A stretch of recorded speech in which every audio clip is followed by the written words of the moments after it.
sanctum. This is a music studio that I rent on Saturdays in the La Mesa Village. Where do I do that? Here I leave my home studio. And my toe straight. Tell by the sound of the horns coming from down the hall, can't you? Pretty cool, huh? All right. Grab my heart. Look at everything loaded in here. And close the door.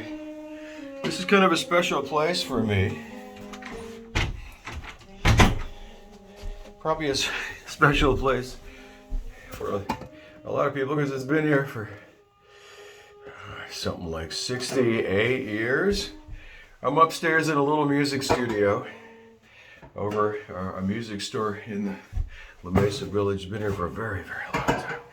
And I'm starting out my day. I come here one day a week, Saturdays, and I just spend the day teaching in this studio. Part of it's just, going back to my roots when I was, maybe 9 or 10 years old, probably 10. My parents put together enough money to get me an alto sax from a music store that also offered lessons. And I got a complimentary, like a free lesson with the horn, right? One free lesson with a horn. And I took it, and I remember it was in a room. First of all, take a look around here. Very, very small little room, not unlike this one, right? Cool posters on the wall and things like that. And I recall that the teacher was an old bald guy with a tenor sax. And here I had this alto sax, and hair. And so I couldn't really relate, very well. But I've not forgotten that guy, that old bald guy with that tenor sax, because now I'm that old bald guy with the tenor sax in this kind of stuffy little room, right?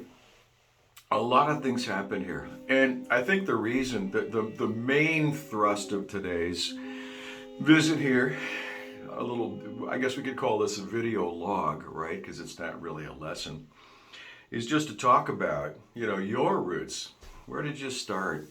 What were you doing when you started playing saxophone? What inspired you to pick up that 6 feet of brass tubing with holes in it and start making beautiful music? What was it?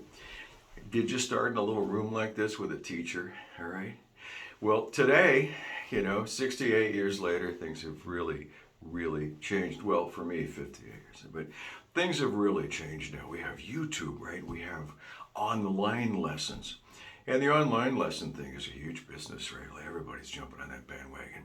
That great picture back there, by the way, that's Eric Marienthal, an amazing alto sax player and a great teacher as well. And he teaches online.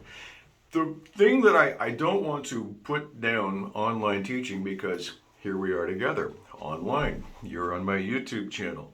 And there's so much that you can get from YouTube.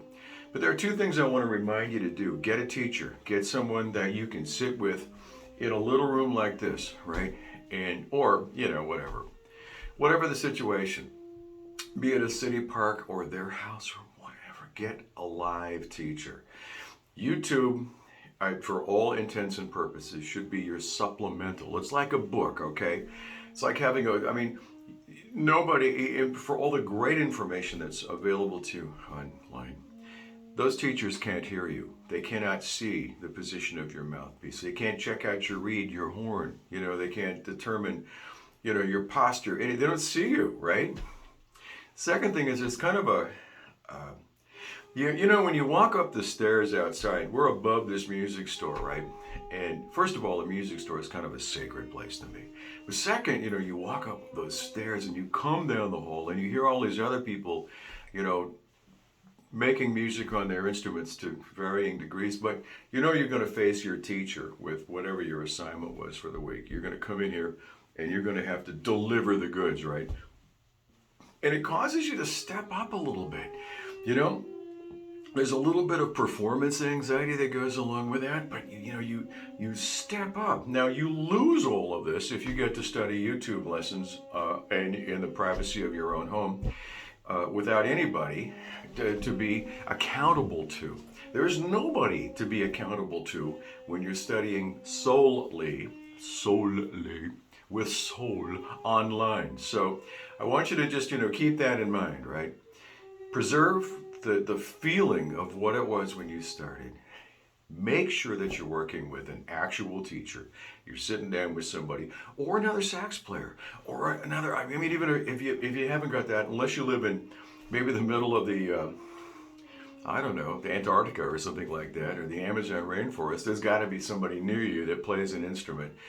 I mean, you could at least get together with that person, right?